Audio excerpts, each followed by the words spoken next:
क्या पूछने के लिए आए हैं ये लोग मुझसे? इरसा परेशान थी। तुम्हें परेशान होने की ज़रूरत नहीं है, तुम उन लोगों के सामने नहीं जाओगी। कह दो तुम इद्दत में बैठी हो, गैर महरम के सामने नहीं आ सकती। यहीं से दरवाजे के पीछे खड़े होकर उन्हें अपना मौक़िफ़ बता दो। बात सुने दिलावर भाई, मामला शरई और हसास है।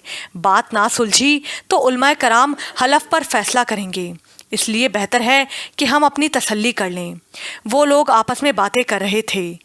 ये लोग क्या बातें कर रहे हैं? इरसा के कदम लड़खड़ाए और वो बीच के दरवाजे से मुड़कर वापस अंदर आ गई। मैं हल्फ कैसे उठा सकती हूँ? वो दिल ही दिल में लर्जी। नईमा बेगम को भी घबराहट सी हुई। अम्मी, अभी इसकी नौबत तो नहीं आई ना, जब आएगी तब देख लेंगे। तो क्या जब मैं झूठा कुरान उठाऊंगी? इरसा के रोंगटे खड़े हुए। नईमा बेगम को बेटी पर गुस्सा आ गया। अपनी कमज़ोरियों की वजह से आज तुम इस जगह पर खड़ी हो। ना तुम्हारे पास अकल है और ना हौसला। नईमा बेगम ने बेटी को बुरी तरह से झड़क दिया। इरसा ने सर उठाकर गहरी सांस खारिज की, जैसे हौसले के लिए ऑक्सीजन ले रही हो। फिर यकदम उसकी निगाह सामने अलमारी पर पड़ी, जहाँ बेशुमार दुनियावी किताबें रखी थीं, कुछ मोटी, कुछ पतली, कुछ इतनी ज़ख़ीम और बड़ी कि अगर उन पर कुरान पाक का जुज़दान चढ़ा दिया जाता तो वो सामने से कुरान ही लगती। अचानक शैतान ने इरसा के दिमाग में कैसी तजवीज़ डाली थी। ये दलील तो ऐसी थी कि फिर कोई भी उसकी चौखट पर आ ही नहीं सकता था। जब तक मैं हलफ नहीं दूंगी ये लोग मेरी जान नहीं छोड़ेंगे, उलमाए कराम के पास ले जाएंगे और मुझे सच्चा हलफ उठाने पर मजबूर करेंगे। इससे बेहतर नहीं कि मैं इस सिलसिले को यहीं बंद कर दूं। अम्मी की तजवीज़ भी अच्छी है, क्या ज़रूरत मुझे उन लोगों के सामने जाने की? मैं यहीं पर्दे के पीछे से उन्हें बयान दूंगी। हाँ तो बेटी, क्या बात हुई थी? नंबरदार इनाम इलाही, जो कि सालार की तरफ से आया था, उसने इरसा से सवाल किया। इरसा बताने लगी, 20 सितंबर जुमेरात की रात को सालार यहाँ हमारे घर फंक्शन में आया था। अम्मी ने अपने सब बेटी दामाद की दावत कर रखी थी, हमें भी बुलाया था। दावत के दौरान में ना जाने उसे किस बात पर गुस्सा आया और वो मुझसे बिला वजह ही उखड़ उखड़ कर बोलने लगा। उसकी हमेशा यही आदत थी, हमारे यहाँ जब भी आता था ऐसे ही गुस्से में रहता था। अम्मी ने उसे समझाने की कोशिश की तो उसने अम्मी को भी बुरा भला कहा। बात इतनी बढ़ी कि वो फंक्शन अधूरा छोड़कर यहाँ से चला गया। इसी दौरान मेरी तबीयत ख़राब हो गई और सब मेरी देखभाल में लग गए। 25 सितंबर को सालार का फ़ोन मेरे मोबाइल पर आया। उसने मुझे बुरा भला कहा, फिर कहने लगा कि मैं अभी तक क्यों नहीं आई, शाम से पहले घर आ जाऊं वरना मेरे साथ अच्छा नहीं होगा। मैंने उसे बताया कि मेरी तबीयत सही नहीं है। उसने इस बात की भी परवाह नहीं की और अपनी बात पर मुझसे रहा कि मैं घर आ जाऊं। मैंने उसे कहा कि वो मुझे लेने आ जाए, मैं उसके साथ चली जाऊंगी। वो मुझे और मेरे घर वालों को फिर बुरा भला कहने लगा। फिर उसने मुझे कहा कि मैं अपने किसी भाई के साथ आ जाऊं। मैंने कहा मैं अपने भाई के साथ नहीं आ सकती। पहले ही वो लोग इस बात पर गमो गुस्से में हैं कि तुमने अम्मी को बुरा भला कहा था। मेरी इस बात को उसने समझने की कोशिश ही नहीं की और बुरी तरह से उखड़ गया और कहने लगा कि तुम नहीं आना चाहती तो ना आओ, पर कान खोलकर सुन लो, शाम तक तुम घर ना आई तो मैं तुम्हें तलाक दे दूंगा। मुझे उसकी इस हठ धर्मी पर गुस्सा आ गया। मैंने उससे पूछा कि तुम बात बात पर मुझे छोड़ देने की धमकियां क्यों दे रहे हो? तो वो गुस्से से बोला, मैं धमकी नहीं दे रहा, ऐसा कर भी सकता हूँ। इस पर मैंने कहा ठीक है, जो मेरी किस्मत में होगा हो जाएगा। उस पर उसने मुझे कहा कि मैंने तुम्हें तलाक दी, तलाक दी, तलाक दी। क्या? मेरे मुंह से एकदम निकला और उसने फ़ोन बंद कर दिया। जब उसने ऐसा कहा तो ना पैरों के नीचे ज़मीन रही और ना सर पर आसमान। ये कहकर इरसा ने रोना शुरू कर दिया। फिर वो पर्दे की ओर से ज़रा बाहर आई। उसके हाथ में कलाम पाक था। मैं इस कुरान पाक की कसम खाकर कह रही हूँ कि वो मुझे तलाक दे चुका है, और बिल्कुल इसी तरह जैसे मैंने आपको बताया है। अगर फिर भी आप लोगों को यकीन नहीं आता तो मैं क्या कह सकती हूँ? उसके बाद इरसा ने फिर रोना शुरू कर दिया। दोनों नंबरदार ही क्या, नईमा बेगम की भी आंखें फटी की फटी रह गईं। अलबत्ता दिलावर अली से जब्त ना हो सका और हमदर्दी के लिए वो बहन के पास आ गया और उसे सीने से लगा लिया। फिर उसे कमरे में ले गया। अभी तलाक साबित नहीं हुई और उसने इद्दत का ड्रामा भी रचा लिया। इद्दत में ही सिर्फ उसे पर्दे की ज़रूरत महसूस हुई। इससे कबल तो उसने महरम ना महरम का कभी ख्याल नहीं रखा। वो सामने क्यों नहीं आई आप लोगों के? उनके यहाँ तो पर्दे का दस्तूर ही नहीं है। फिर ये पर्दे का ड्रामा क्या है? अलबाब सख्त जुज़बुज़ हो रहा था। इनाम इलाही उधेड़ उम्र शख्स था। मेहराब अली को बताने लगा, लड़की ने जो बयान दिया है वो इस बयान से कतई मुख्तलिफ है जो लड़के ने दिया है, और फिर सबसे बढ़कर उसने कुरान पाक ही उठा लिया। اس سے بڑھ کر اور کیا بات ہوگی۔ انعام الہی کے اس انکشاف پر مہراب علی اور الباب گنگ رہ گئے۔ کیا ارسا نے قرآن پاک اٹھا لیا؟ ہاں، اس نے قرآن پاک ہاتھ میں لے کر قسم اٹھائی ہے کہ سالار اسے طلاق دے چکا ہے۔ اس کے بعد تو کسی سوال کی گنجائش نہیں رہتی۔ آپ لوگ سالار سے پھر بھی تصدیق کر لیں۔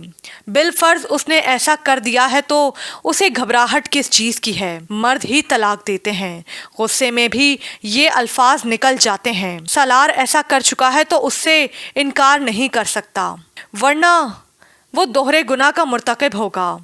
اب مہراب علی اور الباب کے پاس کچھ کہنے کو نہیں تھا۔ کیا ارسا نے قرآن پاک کو ہاتھ میں اٹھا کر قسم کھائی ہے کہ میں اسے طلاق دے چکا ہوں؟ اس کے جھوٹے حلف پر سالار کے سر پر آسمان ٹوٹ پڑا۔ وہ سوچ بھی نہیں سکتا تھا کہ ارسا اس قدر گری ہوئی لڑکی ہے۔ کیسے اس نے 1.5 برس سے اپنی رکافت کے قابل سمجھا اور اس کی ہر جائز اور ناجائز کو برداشت بھی کیا؟ کیوں؟ اس کی خاموشی سب کے لیے معمہ تھی۔ گھر کا ہر فرد خاموشی سے مشکوک انداز میں اس کی طرف دیکھ رہا تھا۔ آپ لوگوں کو شاید میرے اوپر یقین نہیں آ رہا، ٹھیک ہے، میں بھی قرآن پاک پر ہاتھ رکھ کر قسم کھانے کو تیار ہوں، اللہ کے گھر میں جا کر حلف دینے کو تیار ہوں کہ جو کچھ اس نے کہا وہ مجھ پر سراسر بہتان لگا رہی ہے، جھوٹ بول رہی ہے وہ۔ میں نے اسے دھمکی ضرور دی ہے لیکن طلاق نہیں دی۔ آپ لوگ کیوں میرے اوپر یقین نہیں کر رہے؟ بے بسی سے سالار نے اپنا سر دونوں ہاتھوں پر گرا لیا۔ مفتی عبداللہ صاحب، ہم آپ کو لڑکے اور لڑکی دونوں کے بیانات بتا چکے ہیں، ایسی صورتحال میں شرع کیا کہتا ہے؟ مفتی عبداللہ صاحب اسی سالہ معزز صاحب علم، عالم دین ہستی تھے۔ انہوں نے بغور ساری بات کو سنا، پھر کہنے لگے، یہ شرعی مسئلہ ہے۔ جس طرح آپ لڑکے کو یہاں لے کر آئے ہیں اسی طرح لڑکی کو بھی ہمارے سامنے لے کر آئیں۔ دونوں لڑکا لڑکی اپنے اپنے بیان تحریری قلم بند کر کے ہمیں دیں گے، تبھی میں آپ کو اطمینان بخش جواب دے سکتا ہوں۔ مفتی صاحب کے جواب پر مہراب علی اور الباب دونوں ہی بے چین ہو گئے۔ مگر یہ تو ناممکن ہے مفتی صاحب۔ کیسے ناممکن ہے؟ مفتی صاحب جلال میں بولے۔ اس لیے کہ وہ لوگ ہٹ دھرمی پر اترے ہوئے ہیں، وہ لڑکی کو آپ کے سامنے نہیں آنے دیں گے۔ لڑکی کہتی ہے کہ وہ عدت میں بیٹھی ہے، طلاق ثابت نہیں ہوئی اور وہ عدت میں بھی بیٹھ گئی۔ مفتی صاحب طنزاً مسکرائے۔ الباب اور مہراب نے ایک دوسرے کا منہ دیکھا اور جھجکتے ہوئے مفتی صاحب کو بتایا، مفتی صاحب، لڑکی قرآن پاک پر حلف دے چکی ہے کہ اسے طلاق ہو گئی ہے، اور دوسری طرف لڑکا بھی حلف اٹھانے پر تیار ہے کہ اس نے ایسا نہیں کیا۔ ایسی صورتحال میں ہم کسے سچا سمجھیں؟ اس بات پر مفتی صاحب کے چہرے پر تفکر اور جلال مزید بڑھ گیا۔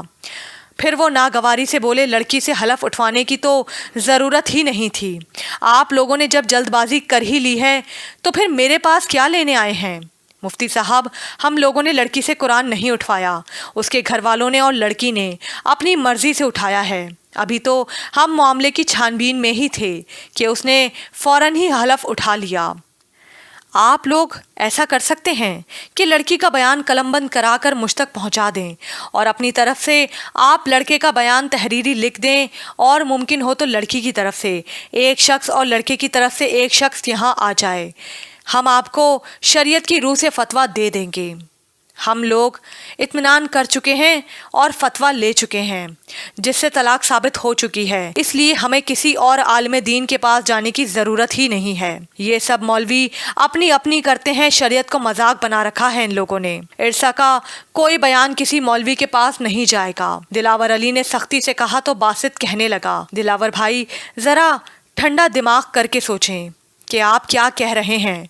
ٹھیک ہے کہ وہ ارسا کو طلاق دے چکا ہے اور پھر وہ انکار بھی کر رہا ہے۔ ارسا کا مستقبل التوا میں پڑ گیا نا۔ جب تک واضح طلاق ثابت نہیں ہوگی ارسا کا دوسرا نکاح ممکن نہیں ہو سکتا، اس لیے ہمیں شرعی معاملات کو واضح انداز میں نمٹا لینا چاہیے۔ ان کے مفتی صاحبان ارسا کا بیان ہی تو مانگ رہے ہیں، بیان ارسا ہی تو دے گی، جو اس پر گزری ہے دیکھ لیتے ہیں۔ ان کے مفتی صاحبان کیا کہتے ہیں؟ باسط کی بات دور رس تھی۔ دلاور علی سوچنے لگا۔ فقہ حنفیہ کے تحت فتوے کا جواب یوں ہے، ایسی صورتحال میں جب عورت یہ کہے کہ اس کے شوہر نے اسے طلاق دے دی ہے تو عورت گواہ پیش کرے۔ اگر اس نے گواہ پیش کر دیے ہیں تو طلاق ثابت ہو گئی۔ اگر عورت ثبوت یا گواہ پیش نہیں کر سکتی تو مرد پر لازم ہے کہ قسم اٹھائے۔ عورت حلف نہیں اٹھائے گی کیونکہ عورت مرد پر الزام لگا رہی ہے، مرد عورت پر الزام نہیں لگا رہا، اس لیے مرد حلف اٹھائے گا۔ اگر مرد حلف اٹھا لیتا ہے تو مرد کی بات کا یقین کرتے ہوئے عورت کی بات غلط اور جھوٹی ثابت ہوگی اور اس طرح طلاق ثابت نہیں ہوتی۔ اس لیے عورت اسی مرد کے ساتھ اپنا گھر بسائے گی۔ پھر بھی عورت کو اگر اس بات کا یقین ہے کہ اس کا شوہر اسے طلاق دے چکا ہے اور وہ گواہ بھی پیش نہیں کر سکتی، نہ ہی کوئی ثبوت دے سکتی ہے، تو وہ مرد سے دور رہے اور ازدواجی تعلق نہ اپنائے، مگر اسے طلاق بھی نہ سمجھے، اور جس طرح بھی ممکن ہو شوہر سے طلاق مانگ لے اور باقاعدہ علیحدگی اختیار کر لے۔ مرد اگر جھوٹی قسم کھاتا ہے اور عورت کو مجبور کر کے واپس بسا لیتا ہے تو وہ زنا کا مرتکب ہوگا اور سخت گناہ گار ہے اور دونوں جہانوں میں عذاب کا مستحق ہے۔ ارسا کی طرف سے باسط آیا تھا اور سالار کی طرف سے الباب۔ مولانا صاحب، ایک بات تو آپ نے واضح ہی نہیں کی، عورت حاملہ ہو تو کیا طلاق ہو جاتی ہے؟ کیونکہ ہم جس لڑکی کا معاملہ آپ کے پاس لے کر آئے ہیں وہ حاملہ ہے، اور سنا ہے حاملہ عورت کو طلاق نہیں ہوتی۔ الباب نے اپنی طرف سے آخری کوشش کی۔ ایسی صورتحال میں بھی طلاق ہو جاتی ہے، لیکن اس کی نوعیت کچھ یوں ہے۔ فقہ حنفیہ کے تحت عورت اگر حمل سے ہے، خواہ اسے 1 ماہ کا حمل ہے یا 9 مہینے کا، جب تک اس کے بطن میں اس مرد کا بچہ ہے، مرد پر لازم ہے عورت کا نان نفقہ دیتا رہے گا، اور جس طرح بھی ممکن ہو تو اسے اس حال میں بھی اپنے گھر میں ہی رکھے، اگرچہ مرد اور عورت ایک دوسرے پر حرام ہو گئے ہیں۔ بچہ پیدا ہونے کے بعد یہ تعلق بھی ختم ہو جاتا ہے۔ اب عورت کی مرضی ہے بچے کو رکھے، پالے، پرورش کرے یا مرد کو دے دے۔ اگر عورت اپنی پرورش میں بچے کو رکھتی ہے تو مرد بچے کی کفالت کے لیے اخراجات برداشت کرے گا، بصورت دیگر عورت پر کوئی ذمہ داری نہیں۔ لیکن عدت کی مدت حاملہ عورت کی تبھی مکمل ہوگی جب عورت حمل سے فارغ ہو جائے گی، خواہ وہ 1 دن کے بعد بچہ پیدا کرے، خواہ 9 ماہ بعد۔ الباب خاموش ہو گیا۔ ساری صورتحال واضح ہو چکی تھی۔ اچھا کیا الباب بھائی، آپ نے آخری سوال بھی کر لیا۔ آخر کو شرع کا معاملہ ہے تو چلو یہ صورتحال بھی واضح ہو گئی کہ حمل میں بھی طلاق ہو جاتی ہے اگر طلاق ثالثہ دی جائے تو۔ باسط نے گاڑی میں بیٹھتے ہوئے الباب کے کاندھے پر ہاتھ رکھ کر کہا، تو الباب نے غسیلی نگاہ باسط پر ڈالی اور خشک لہجے میں کہنے لگا، شاید آپ نے فتویٰ اچھی طرح سمجھا نہیں، گھر جا کر اچھی طرح سمجھ لیجئے گا، ہو سکتا ہے آپ کے سالے آپ کو سمجھا دیں۔ جب تک ارسا خود طلاق کا مطالبہ نہیں کرے گی اور سالار باقاعدہ طلاق نہیں دے گا، طلاق واضح نہیں ہوگی۔ سالار کا کیا ہے، مرد ہے، ایک تو نکاح ہو جائے گا، لیکن ارسا کا نکاح نہیں ہو سکتا جب تک سالار باقاعدہ طلاق نہیں دے گا۔ بصورت دیگر ارسا ثبوت یا گواہ پیش کرے، الباب نے کٹیلے انداز میں کہا اور گاڑی میں بیٹھ گیا۔ باسط سوچ میں پڑ گیا، جب میں نے ارسا کو طلاق دی ہی نہیں تو میں ان فتووں کا کیا کروں؟ سالار پاگل ہونے کو تھا۔ مجھے ابھی تک سمجھ نہیں آ رہا کہ وہ میرے ساتھ ایسا کیوں کر رہی ہے۔ آخر کیا کسر چھوڑ رکھی تھی میں نے جو اس نے یکدم طلاق کا دعویٰ کر دیا۔ ایک بار اس سے مل لینے دیجیے، میں اس سے پوچھنا چاہتا ہوں کہ اس نے ایسا کیوں کیا۔ پاگل ہو گئے ہو تم؟ کیا حیثیت ہے تمہاری اس کی نظر میں جس نے جھوٹا قرآن ہی اٹھا لیا؟ وہ تمہارے سامنے سچ بولے گی؟ بھول ہے تمہاری، اسے تو خدا کے قہر سے بھی ڈر نہیں لگا، وہ تمہاری دھمکیوں میں آئے گی۔ میں اسے دھمکیاں نہیں دوں گا، ایک دفعہ وہ میرے سامنے اقرار کر لے میں اسے جان سے مار دوں گا۔ سالار کے سر پر جیسے خون سوار تھا، وہ ریوالور اپنی جیب میں رکھ چکا تھا۔ الباب نے اسے تیزی سے قابو میں کیا۔ سالار چھڑوانے کے لیے مزاحمت کرنے لگا۔ الباب کو غصہ آ گیا۔ دوسری طرف سے مہراب نے اسے گریبان سے پکڑ لیا۔ اس وقت تمہارے سر پر خون سوار ہے نا، وہ تمہیں کہیں کا نہیں چھوڑے گا۔ مارنا تھا نا اسے تو اپنے گھر میں ختم کر دیتے، اب کس ذم میں تم اس کے گھر جا رہے ہو؟ تمہارا کیا خیال ہے یہ سب کچھ کیا بغیر پلاننگ کے ہو رہا ہے؟ اس کے بھائی ہی نہیں، کرائے کے گنڈے تک تمہارے منتظر بیٹھے ہوں گے وہاں۔ کس چیز کی خوش فہمی ہے تمہیں کہ اس نے یہ سب ڈرامہ تمہیں اپنے بس میں کرنے کے لیے رچایا ہے؟ بھول ہے تمہاری، وہ تمہیں ٹھکرا رہی ہے، फिर तुम क्यों उससे इस मौजू पर बात करना चाहते हो? दे दो उसे तलाक और जान छुड़ाओ अपनी। मेहराब अली ने हकारत से कहा तो सालार ने बारी बारी सबकी तरफ देखा। सबके चेहरे पर इरसा के लिए नफरत और हकारत थी। वो तुम्हारे काबिल नहीं थी सालार। इशरत बेगम रोने लगी। मेहराब और अलबाब सही कह रहे हैं। उसने तुम पर इल्ज़ाम नहीं लगाया बल्कि तलाक का मुतालबा किया है। उसे तलाक देकर जान छुड़ा लो। नहीं, नहीं दूंगा मैं उसे तलाक। वो कह रही है ना मैंने उसे तलाक दे दी है, तो ठीक है वो कहती रहे, मगर मैं अपनी तरफ से तलाक नहीं दूंगा, नहीं दूंगा। सालार की आंखें सुर्ख हो रही थीं और उसके चेहरे पर बेतहाशा पसीना था। नहीं है आप में से किसी को मेरी बात का यकीन तो ना करें, मेरा अल्लाह तो जानता है ना। बेबसी से उसकी आंखों से आंसू छलक पड़े और वो अपने कमरे में चला गया। फतवे के मुताबिक तो इरसा की तलाक साबित नहीं होती। दिलावर अली ने माँ की तरफ देखा। बासित भी दरमियान में बैठा था। कैसे साबित नहीं होती? बासित ने दरमियान में ही लुकमा दिया। सिर्फ इरसा गवाह और सबूत पेश नहीं कर सकती, वरना तलाक उसे हो चुकी है। और ये क्या कम है कि उसने कलाम पाक की कसम खा ली। अगर सालार सच्चा था तो वो भी हलफ उठा लेता। पहले तो बहुत बढ़ कर बोल रहे थे कि उसे सामने बिठाकर बात होगी। अब फतवा मिलते ही सिट्टी गुम हो गई। दिलावर भाई, फतवे के दूसरे हिस्से पर गौर करें, जिसमें वाज़े लिखा है कि अगर औरत गवाह नहीं पेश कर सकती और उसे इस बात का यकीन है कि उसका शौहर उसे तलाक दे चुका है, तो जिस तरह भी मुमकिन हो वो शौहर से अलहदगी इख्तियार कर ले और तलाक मांगने की कोशिश करे। तो अब हमें चाहिए कि हम तलाक का बाकायदा मुतालबा करें ताकि इनका इबहाम ही ख़त्म हो जाए। हाँ बासित ठीक कह रहा है दिलावर, नईमा बेगम ने तेज़ी से कहा। इरसा को तलाक हो चुकी है, अब मसाहलत की गुंजाइश नहीं निकलती, इसलिए वक्त ज़ाया किए बगैर हमें तलाक मांग लेनी चाहिए। वो लोग तो बेशर्मी पर उतरे हुए हैं, ज़िंदगी तो हमारी बच्ची की ख़राब हो जाएगी अगर हमने इस काम को बाकायदा कानून और शरह के तहत नहीं किया तो। नईमा बेगम ने ज़ोर देकर कहा तो दिलावर अली कुछ देर सोचने के बाद कहने लगा, हम मुंह से तलाक मांग लेंगे तो इरसा के महर का मामला अल्तवा में पड़ जाएगा और तलाक मांगने के बाद हक महर की हैसियत ख़त्म हो जाती है। मैं चाहता हूँ इरसा का हक उसे पूरा मिले, इसलिए मैं तलाक के मुतालबे के हक में नहीं हूँ। और फिर जब तलाक वाक़ई हो चुकी है तो फिर हम मुतालबा क्यों करें? शरे का उन्हें भी पता चल चुका है और हमें भी।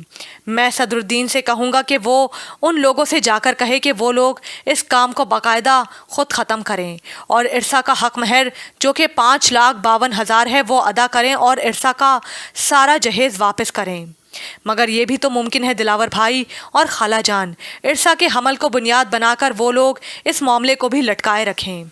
बासित की बात नईमा बेगम के सर पर हथौड़े की तरह लगी। हाँ, ये तो मैंने सोचा ही नहीं।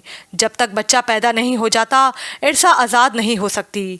पूरे 8 माह पड़े हैं अभी और 8 माह तक इरसा किसी गुलाम लौंडी की तरह उसके बच्चे को अपने बतन में पालेगी, तब फिर कहीं जाकर आज़ाद होगी। माँ को गहरी सोच में मुब्तला पाकर दिलावर अली झंझला गया। वो माँ की सोच को पढ़ चुका था, लेकिन फिल वक्त बासित के सामने इस मौजू पर खुलकर बात नहीं कर सकता था। न जाने उसने जो कुछ सोचा था माँ भी ऐसा सोच रही होगी और फिर इरसा की भी तो कोई राय होगी। यार सालार, कितने अफसोस की बात है, तुमने इतने दिन हमसे इस बात को छुपाए रखा। यार हम तेरे दोस्त थे, कोई गैर तो नहीं जो तूने हमें बताया तक नहीं कि तुझ पर ये सानहा गुजर गया। यही तो दोस्त थे उसके। अजमत, इमरान और असलम तीनों ही सुनकर सख्त अफसोस कर रहे थे। यार अब तुम खुद किस नतीजे पर पहुंचे हो?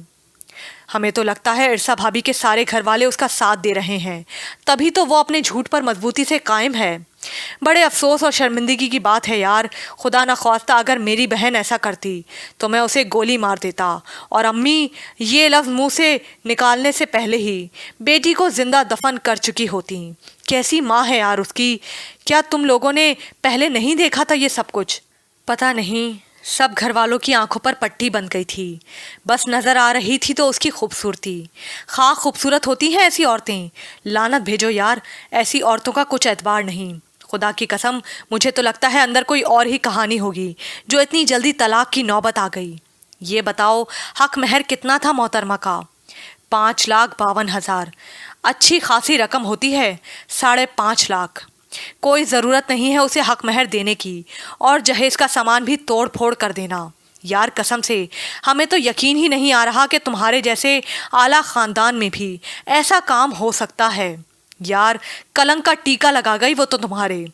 میں کلنک کا ٹیکا اپنے خاندانی وقار پر لگنے نہیں دینا چاہتا اور چاہتا ہوں جو سچائی ہے سامنے آ جائے، لیکن میرے گھر والے اس بات کو سمجھ ہی نہیں رہے۔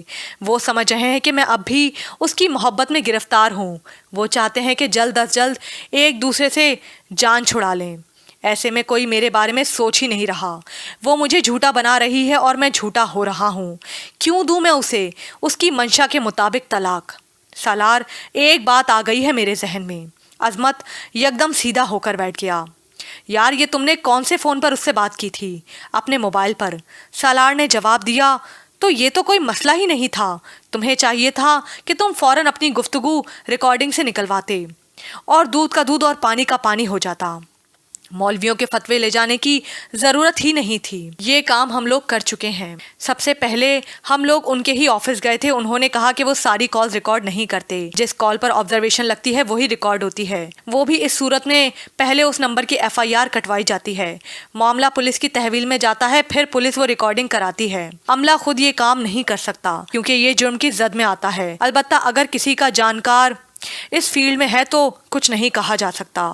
اگر مجھے پتا ہوتا کہ وہ میرے ساتھ ایسا کرے گی تو میں خود ہی اپنے موبائل میں ریکارڈ نہ کر لیتا۔ سالار افسوس سے انہیں کہہ رہا تھا، تم فکر نہ کرو، ہم اس معاملے میں پھر کوشش کر سکتے ہیں۔ میرے بہنوئی کا بھائی سیل فون کے ہی محکمے میں ہے۔ یہ مجھے نہیں معلوم کہ کون سی کمپنی میں ہے۔ میں اس سے آج ہی بات کرتا ہوں، ہو سکتا ہے کوئی سبیل نکل آئے۔ اس کی بات پر سالار کی آنکھیں روشن ہو گئیں اور امید کی روشنی چہرے پر پھیل گئی۔ یار عظمت، اگر تم میرا یہ کام کر دو گے نا تو مجھ پر بہت بڑا احسان ہوگا۔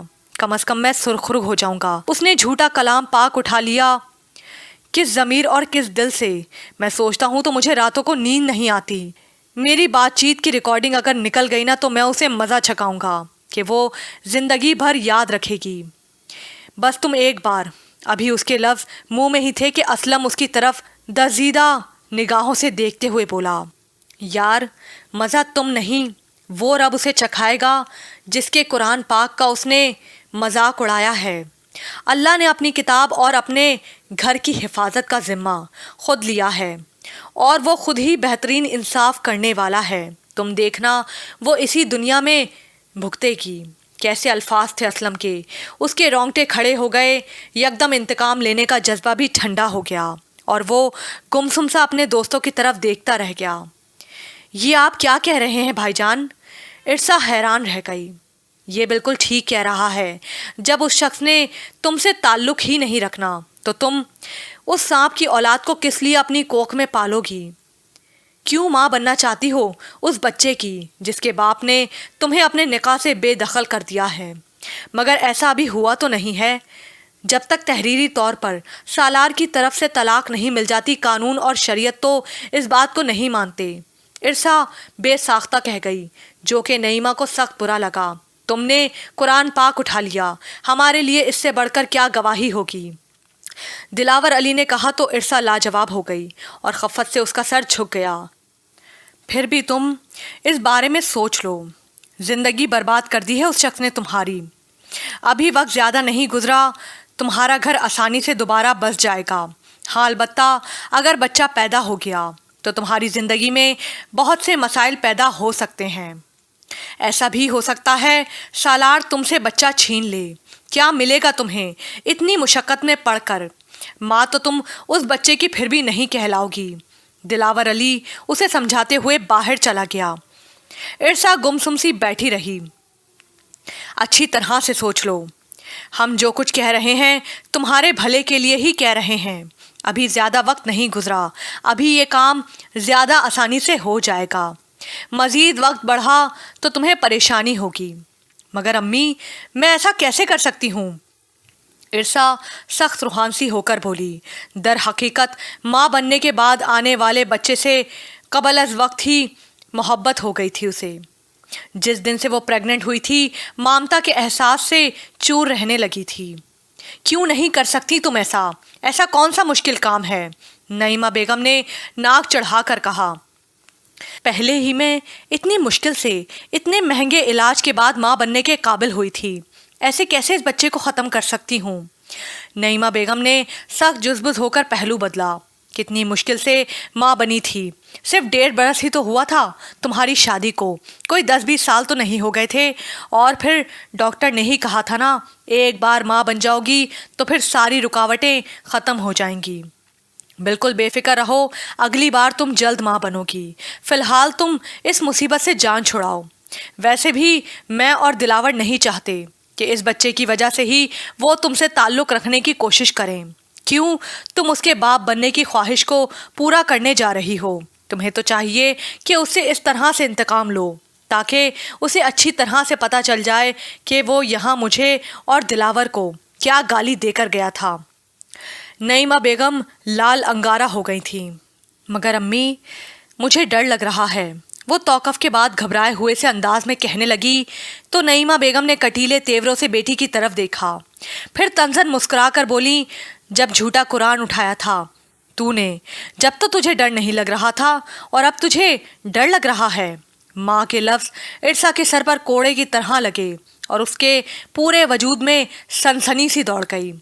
वो सिर्फ एक नाटक था, इरसा बुरा मानकर बोली। फिर उसने सारी सच्चाई माँ को बता दी। माँ बेटी की होशियारी से खासी मुतासिर हुई और ठट्टा मार कर बोली, लो, तुमने तो मेरे दिल का बोझ ही हल्का कर दिया। चलो, ये भी तूने ठीक ही किया, वरना दुनिया जहाँ के मौलवी मुल्ला इस घर में आए बैठे होते और सबसे जान छुड़वाना मुश्किल हो जाता। अच्छा किया तूने सबका पत्ता एक दफ़ा में ही साफ कर दिया। पर मैं ये सोच रही हूँ इरसा, अगर उस कमबख्त ने तुझे तलाक नहीं दी तो हमारा तो सारा गेम ही उलट जाएगा। इस बारे में आप बेफिक्र रहें, किस तरह से भी हो मैं उससे तलाक ले लूँगी। आप देखना, वो मुझे तलाक देने पर मजबूर हो जाएगा। अब मैं उस घर में दोबारा नहीं जाऊँगी।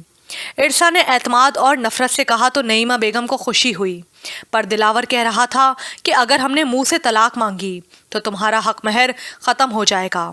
ऐसा कौन सा रास्ता इख्तियार करें कि सांप भी मर जाए और लाठी भी ना टूटे। उन्हें बदनाम कर देंगे, उन्हीं के ख़ानदान में, उन्हीं के लोगों में, तब जाकर उन्हें ये बात समझ आएगी।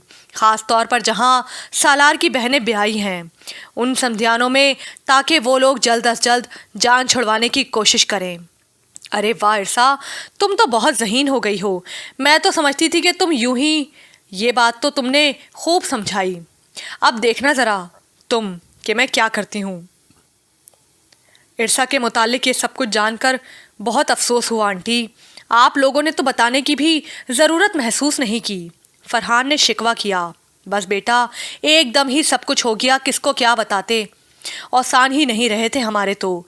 नईमा बेगम ये कहकर फपक फपक कर रोने लगी तो फरहान अफसोस से सर हिलाने लगा। सही कह रही हैं आप, बहुत बड़ा सानहा है आप लोगों के लिए।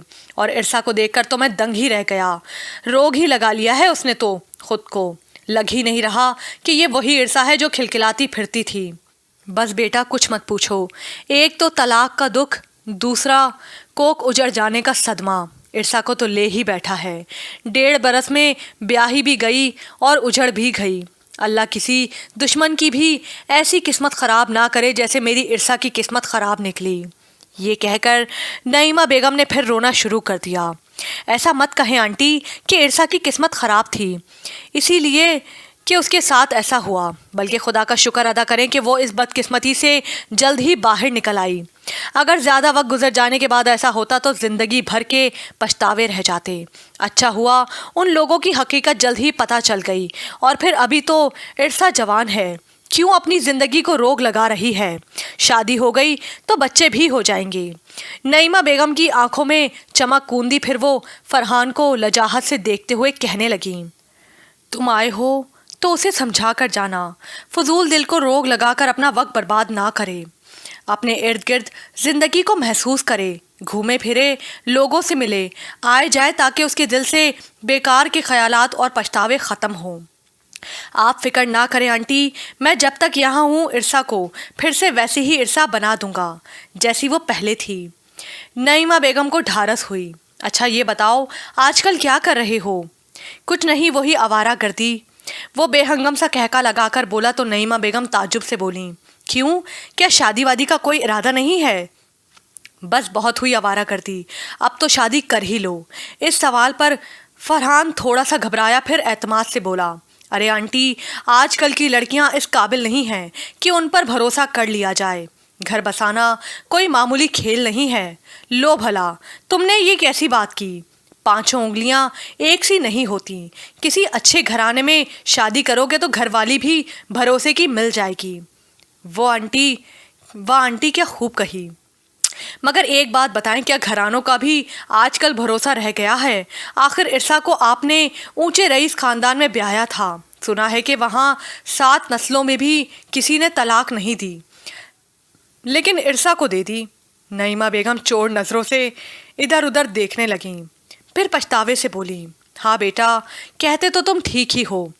उनका क्या गया, मेरी ही कम उम्र बच्ची को दाग लग गया। अरे आंटी, ये दाग तो इरसा की खूबसूरती और गुणों के आगे दिखाई भी नहीं देगा। बस आप उसके लिए कोई अच्छा सा बर तलाश करें। कहाँ तलाश करूं? मेरी तो रातों की नींदें ही उड़ गई हैं। भाई अलहदा फ़िक्रमंद है। कितना चाव था दिलावर अली को इरसा को ऊंचे घर में ब्याहने का। कहता था मेरी बहन शहजादियों जैसी लगती है, किसी बड़े घराने में उसका ब्याह करूँगा। मगर देखो, इससे तो अच्छा था कि इरसा गरीब घर में ब्याही जाती। कम से कम वो औरतें भी तो इरसा के हुस्न से जलती थीं, तभी तो उसके पहनने और ओढ़ने पर हमेशा तनकीद का निशाना बनाया जाता था। नज़र लग गई मेरी बच्ची को तो। फिक्र ना करें आप आंटी, अल्लाह ताला ने इरसा के लिए इससे भी अच्छा बर लिखा होगा। तभी तो आप लोगों की जल्द ही जान छूट गई उससे। नईमा बेगम अपने आंसू पोंछने लगीं। बिल्कुल अनजान लोगों में रिश्तेदारी करना तो आसान है, पर निभाना मुश्किल। हाँ बेटा, सही कह रहे हो। अब तो हम इरसा की शादी देखे वाले लोगों में करेंगे, ऐसे घर में जिसका माहौल भी हमारी तरह ढीला ढाला हो, दकियानूसीपन नहीं हो उस घर में, और लड़का भी इरसा का हम मिजाज हो। तो फिर आंटी, आपको ढूंढने की भी ज़रूरत नहीं। मुझसे ज़्यादा इरसा का हम मिजाज आपको पूरी दुनिया में नहीं मिल सकता। ये फरहान ने क्या कह दिया था? मारे खुशी के नईमा बेगम की आंखों में से आंसू छलक पड़े। ये तुम क्या कह रहे हो फरहान? वो बेसाख्ता बोली तो फरहान कहका लगाकर हंस दिया। अरे, आप तो सच ही समझ बैठी, मैं तो मजाक कर रहा था। फरहान का ये कहना था कि नईमा बेगम का दिल ज़ोर से टूटा। मैं कहाँ इरसा के काबिल? इरसा के लिए तो आप इरसा जैसा खूबसूरत दिलबर सा लड़का देखिएगा। इरसा कहाँ मुझे खातिर में लाएगी? नईमा बेगम को फिर ढारस बंधी। पगले, ज़ाहिरी खूबसूरती में रखा भी क्या है? और फिर किस चीज़ की कमी है तुझ में? और सबसे बढ़कर तुम एक दूसरे के हम मिजाज हो। अगर तुम इस मामले में संजीदा हो तो मैं इरसा से बात करूं? नईमा बेगम एकदम ही वारिसिया नज़र आने लगी। फरहान कुछ गड़बड़ाया, फिर खुद को संभालते हुए बोला, असल में आंटी, इरसा मेरे दिल लगाने वाली आदत से बहुत अच्छी तरह वाकिफ़ है। मुझे पता है वो मुझे इसी बिना पर रिजेक्ट कर देगी। पगले, जवानी तो दीवानी होती है। जवानी में कौन ऐसे शौक़ नहीं पालता? जब घरवालियाँ आ जाती हैं ना, तो सारी दिल लगी घरवाली से ही हो जाती है। अच्छा आंटी, फरहान बेफिक्र होकर हंसा, बड़ा गहरा तजुर्बा लगता है आपका। अगर ऐसा है तो आप इरसा से उसकी राय लेकर देख लें, लेकिन अभी नहीं। पहले मैं इरसा को ज़िंदगी की तरफ ले आऊं, उसे वैसा ही बना दूं, तब आप उस तक मेरा पैगाम पहुंचा दिएगा।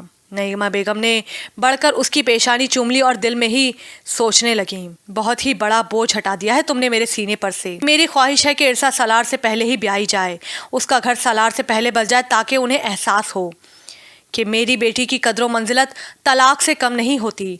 वो अब भी पहले की तरह नायाब है। अरे हाँ, मैं तो बताना ही भूल गया, अब्बू आए हुए हैं मेरे साथ। वो अपनी खाला की तरफ हैं, हम लोग उधर ही ठहरे हुए हैं। कोई ज़रूरत नहीं है कहीं भी ठहरने की, ये तुम्हारा अपना घर है। अभी उन्हें फ़ोन करो और इधर ही आने को कहो। लो भला, ये क्या बात हुई? हमेशा तो तुम हमारी तरफ ही ठहरते थे। तब मैं अकेला होता था आंटी, अब्बू भी साथ हैं, फिर सोगवारी का माहौल है आपके घर में, अच्छा नहीं लगता। बिन बुलाए मेहमानों की तरह नाजिल हो जाएं। हम भी तो यही चाहते हैं कि इस घर से सोगवारियत ख़त्म हो जाए। यहाँ ठहरोगे तो खुद बखुद उदासी यहाँ से भाग जाएगी। दिलावर अली ने कमरे में दाखिल होते हुए कहा तो फरहान खुश हो गया। दिलावर अली ने उसके कंधे पर थपकी दी, फिर हंसते हुए बोला, क्या बात है फरहान, कुछ कमज़ोर से हो गए हो या मुझे लग रहे हो? इस बात पर फरहान कुछ नर्वस सा हो गया, फिर मुंह और गर्दन पर हाथ फेरते हुए हंस दिया। वो क्या है दिलावर भाई, आपने 1.5 बरस के बाद देखा है ना, इसलिए आपको ऐसा लगा होगा। वैसे मैं बिल्कुल फिट हूँ, अलबत्ता मैंने अपना थोड़ा सा वज़न कम किया है, बहुत ज़्यादा मोटा हो गया था मैं। ये बताओ, पीने पिलाने की तरफ ज़्यादा रागिब तो नहीं हो गए हो? चेहरा कुछ जर्द सा लग रहा है तुम्हारा। अरे नहीं दिलावर भाई, आप तो पीछे ही पड़ गए, और आप कसम ले लें मैंने तो बिल्कुल ही छोड़ दी है, शौकिया भी कभी कभार। बड़ी बात है, दिलावर हैरानी से हंसा। बहरहाल खुशी की बात है, नईमा बेगम चहक कर बोली, आप यकीन करें आंटी, अब तो मैंने लड़कियों से भी दोस्तियां कम कर दी हैं। अब्बू के साथ बिजनेस में लगा हुआ हूँ, ये तो और भी खुशी की बात है। दिलावर ने नईमा बेगम की तरफ देखकर कहा और फिर खुद ही हंस दिया। खुदा के वास्ते अपनी असल हालत में वापस आ जाओ, थक गया हूँ मैं तुम्हारी ये रोती बसोरती शक्ल देखकर। किस चीज़ का गम मना रही हो यार तुम? इरसा क्या बताती उसे, तलाक का दुख हरगिज़ नहीं था उसे, लेकिन अपनी कोख को उसने खुद उजाड़ा है, सिर्फ इस खौफ से कि कहीं सालार रिश्ता फिर अस्तवार न कर ले। और अब उसे ये मलाल मारे डाल रहा था कि उसने अपना बच्चा क्यों ज़ाया किया।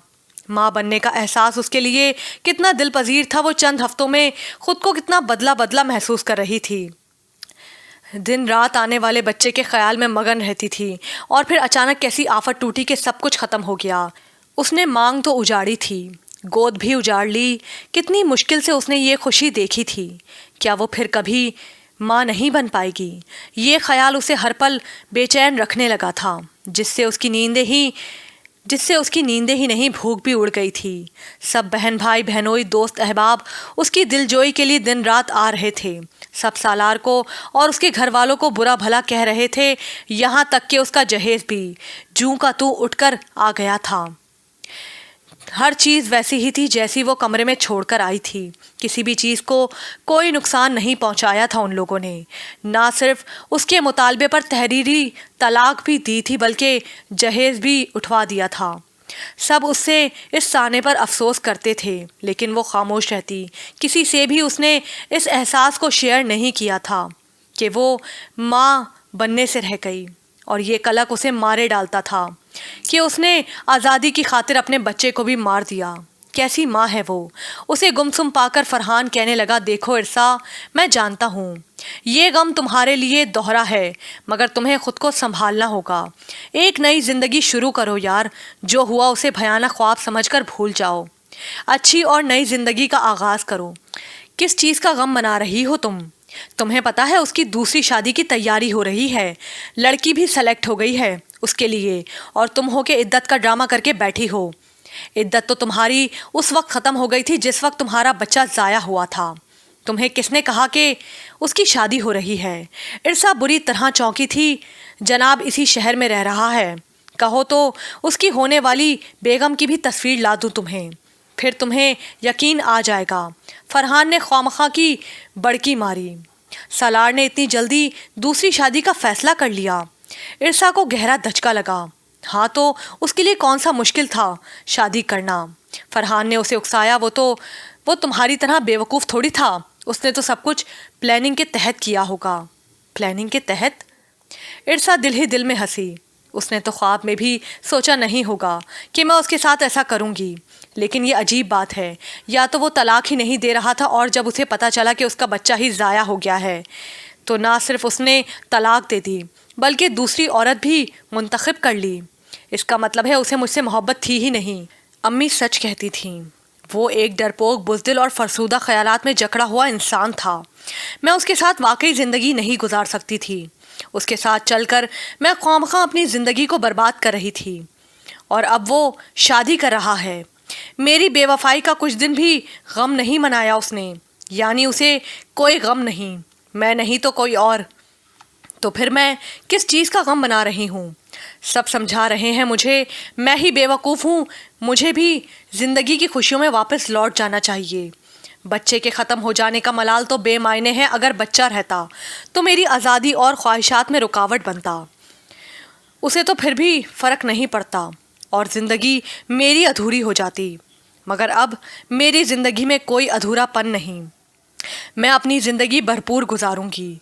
मैं फिर से वैसी ही इर्सा बन जाऊंगी जैसे मैं पहले थी। बस कर दो फरहान, मैं वाकई थक गई हूँ। तेज़ इंग्लिश म्यूज़िक की वजह से कुछ भी सुनाई नहीं दे रहा था। फरहान ने उसका हाथ ही नहीं छोड़ा। तब वो हंसते हुए बेहाल से अंदाज में फरहान के बिल्कुल करीब होकर चिल्लाई, मैं थक गई हूँ, कुछ देर रिलैक्स करना चाहती हूँ। बस इतना सा स्टेमिना रह गया है तुम्हारा। कहाँ चली गई वो इर्सा जो घंटों मेरे साथ थिरकती रहती थी। फरहान ने उसे बाजुओं के हल्के में ले लिया। उसका चेहरा सुर्ख हो रहा था और सांसें गैर हमवार थीं।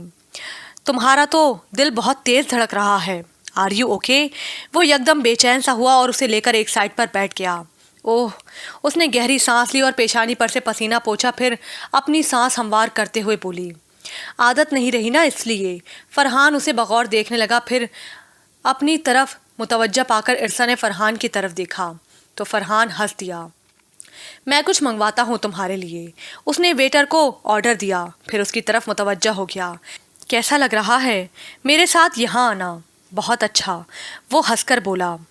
आज बहुत दिनों के बाद मैं इस तरह किसी जगह घूमने फिरने निकली हूँ। शादी के बाद तो मेरी ज़िंदगी बिल्कुल ही बदल गई थी, खुश्क और उजाड़ सी। मैं तो खुद हैरान हूँ मैंने इतने अरसे किस तरह उन लोगों के साथ गुजारा कर लिया, वो जैसे खुद का मजाक उड़ा रही हो। फरहान हंस दिया। छोड़ो इन फजूल बातों को, भूल जाओ सब। वक्त लगेगा। गहरा दुख दिया है उसने मुझे। तुम जानते हो उसने मुझे तलाक किस बात पर दी थी? उसने मुझे तुम्हारे साथ डांस करते देख लिया था राबिया की मेहंदी में, मगर वो तो था ही नहीं उस फंक्शन में। फरहान जहन पर जोर डालते हुए बोला, हाँ वो नहीं था, मगर मेरे बेवकूफ़ भांजे ने उसे रिकॉर्डिंग दिखा दी। फिर इरसा ने फरहान को सारी बात बताई। क्या ज़रूरत थी उसे ये सब कुछ करने की? तुमने पूछा नहीं उससे? फरहान को अजीब सा लगा। पूछना क्या था, अच्छी खासी लड़ाई हो गई थी साजिदा बाजी और बासित भाई से, मगर देखो ना उन लोगों का भी क्या कसूर। हमारे यहाँ तो ये सब कुछ आम सा है, मगर उसने तो बात का पतंगड़ ही बना लिया और नौबत तलाक तक आ गई। जाहिल था वो शख्स, उसे तमीज़ ही नहीं थी कि तुम जैसी आर्ट जहन रखने वाली लड़की को किस तरह हैंडल करना है। उस जाहिल को तो सिर्फ बावरचन चाहिए थी। ऐसे शख्स को क्या पता ज़िंदगी की रंगीनियाँ किस चीज़ में पिन्हा हैं। सच पूछो ना, वो तुम्हारे काबिल ही नहीं था। तुम आर्टिस्टिक जहन की लड़की हो, वो बुनियाद परस्त शख्स था। तुम लोग ज़्यादा देर साथ चल नहीं सकते थे और अच्छा हुआ तुम्हारा बच्चा भी दुनिया में आने से पहले चल बसा। इरसा क्या बताती, वो तो उसकी माँ ने और उसने खुद ख़त्म कराया था। उसे गुमसुम पाकर फरहान ने उसके हाथ पर हाथ रख दिया और फिर कहने लगा, हम हमेशा से अच्छे दोस्त रहे हैं, क्या ये दोस्ती किसी और रिश्ते में कायम हो सकती है? इरसा चौंकी। मैं तुमसे शादी करना चाहता हूँ। एक अलोही चमक इरसा के चेहरे पर आकर गुजर गई।